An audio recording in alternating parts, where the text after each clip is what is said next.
In May 1798, a massive French armada crossed the Mediterranean. More than 300 ships carried 55,000 soldiers, escorted by 13 ships of the line. On board the largest vessel, the 120-gun flagship L'Orient, sailed France's most celebrated young general, Napoleon Bonaparte. Just 2 years earlier, he had stunned Europe with his victories in Italy. Now, his government, the Directory, had given him a new mission: to lead an expedition to Egypt. At first glance, the plan seemed bold and full of promise. Egypt was one of the richest provinces of the Ottoman Empire, and to educated Europeans it was a land of ancient mystery and wonder. For revolutionary France, still locked in war with Great Britain, the conquest of Egypt could deal a decisive blow. It would disrupt British trade in the Mediterranean, threaten Britain's connections to India, and possibly open the door to France's own influence in the East. To the Directory, the campaign also had two convenient side benefits. It offered a chance for enormous plunder, and it got their dangerously popular general out of Paris, where political intrigue was always brewing. Napoleon himself embraced the mission wholeheartedly.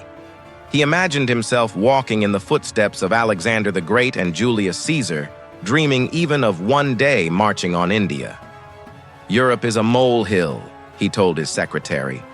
"We must set off for the Orient. That is where the greatest glory is to be found." But the Mediterranean was dangerous water. Britain had already destroyed Spain's navy at Cape St. Vincent and beaten the Dutch at Camperdown. Their fleets, under commanders like Rear Admiral Horatio Nelson, now ruled the seas.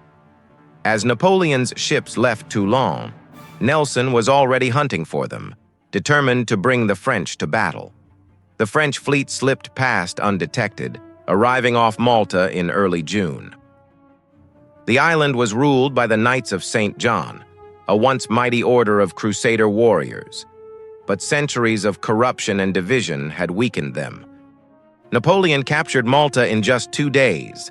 He overhauled its archaic government, established schools, abolished slavery, and took its money and supplies before sailing on. By late June, fate intervened. Nelson's squadron passed within miles of Napoleon's fleet, but fog and darkness kept both sides blind to each other. Nelson pushed on to Alexandria, only to find no sign of the French. Frustrated, he sailed away, just as Napoleon's ships appeared on the horizon. Napoleon acted quickly. 5,000 French soldiers went ashore at night and stormed Alexandria the next morning. Soon his whole army had landed safely. He brought with him 38,000 troops, many of them hardened veterans of Italy. His commanders included Desai, Kléber, Murat, Lannes, and Marmont, men who would become famous in the years ahead. The cavalry division was led by General Thomas Alexandre Dumas, the first black general in French history, already known to the Austrians as the Black Devil for his ferocity in battle. Napoleon had also brought along an extraordinary entourage: 167 scientists, artists, and scholars, collectively known as the savants. Their mission was to study and document the wonders of Egypt.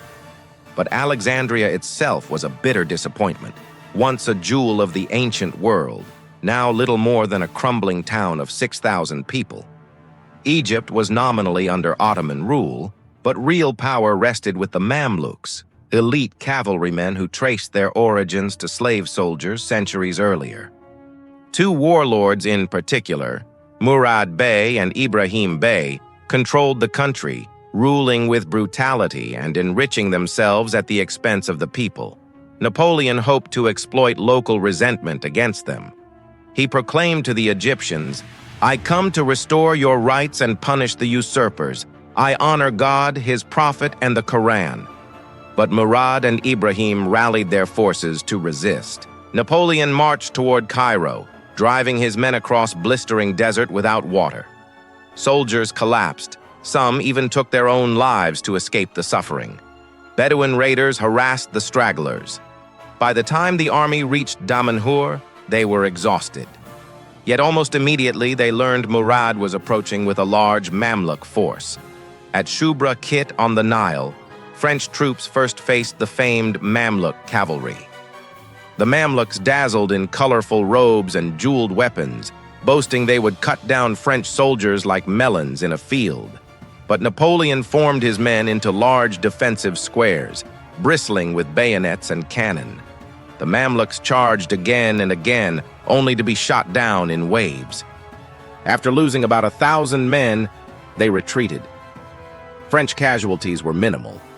The real showdown came weeks later, near the village of Mbaba, within sight of the pyramids of Giza. Napoleon deployed his 25,000 troops into 5 massive squares. Murad Bey hurled 6,000 elite cavalrymen against them, but they were met with disciplined musket fire. Again and again, the French firepower shattered the charges. When Murad's men finally broke, French troops stormed Mbaba. The fighting turned into a slaughter. Hundreds of Mamluks drowned in the Nile as they tried to escape. Murad fled south, while Ibrahim retreated into Cairo. Napoleon called it the Battle of the Pyramids. In truth, the pyramids played no role in the battle, but the name gave it grandeur. In just 2 hours, the French had destroyed the Mamluks as a military force, losing fewer than 300 men. But just 8 days later, disaster struck. Nelson finally found the French fleet anchored at Abukir Bay. With 14 ships against 13, he attacked at dusk on August 1st. In one of the most decisive naval battles in history, the British annihilated the French. 11 ships were destroyed or captured, including L'Orient, which exploded in a fireball. Napoleon was stranded in Egypt, cut off from France with little money and no way home. Still, he refused to give in. He reorganized Egypt's administration, introduced new taxes, built hospitals, and set up the Institute of Egypt for scientific research. He even funded mosques and joined religious festivals, hoping to win over the population. Yet most Egyptians saw only foreign occupiers. Rebellions flared across the countryside, and in October 1798, Cairo itself erupted in revolt. Thousands died before the French restored order, executing anyone caught with a weapon. Plague ravaged the army. Supplies dwindled. Murad Bey still roamed Upper Egypt. Meanwhile, the Ottoman Sultan declared a holy war against the French and began raising troops to expel them. Napoleon's dream of Eastern conquest was collapsing. Still, he pressed on, believing that, like Alexander the Great, the only solution was to attack. His Egyptian expedition was far from over, but the challenges ahead would be even greater than those behind.